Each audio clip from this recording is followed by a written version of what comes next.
Canon Rachel Mann. Good morning. In recent years, there's been a sharp decline in the public's appetite for news.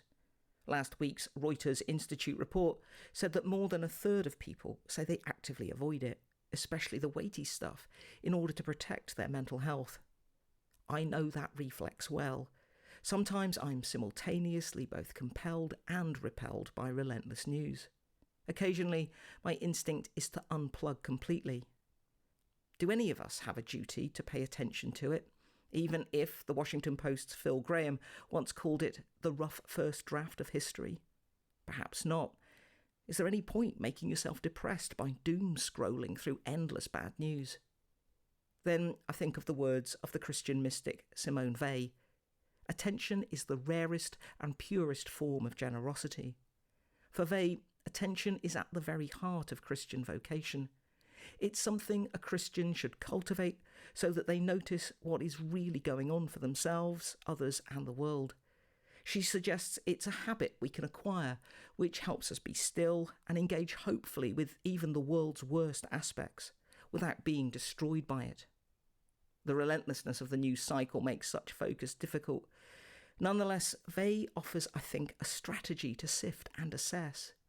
By seeking to still myself when the latest political bombshell drops, I find I can better attend to the human stories and complexities that lie beneath. In John's Gospel, Jesus says to the crowds who follow after him, "Look beneath the surface so you can judge correctly."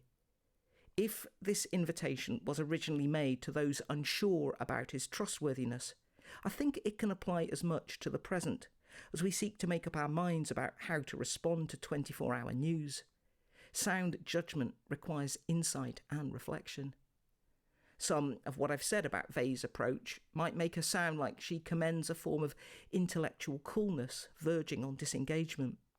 She also says, attention taken to its highest degree is the same thing as prayer. It presupposes faith and love. I think she means that when we still ourselves and really attend to our fellow human beings and the tough realities behind news headlines, for example, we will be moved to respond with compassion. We will want to be more engaged with the world rather than less. I find that quite an idea. Imagine if, by giving greater attention to the news, we might become more loving rather than less. That was Thought for the Day with Canon Rachel Mann.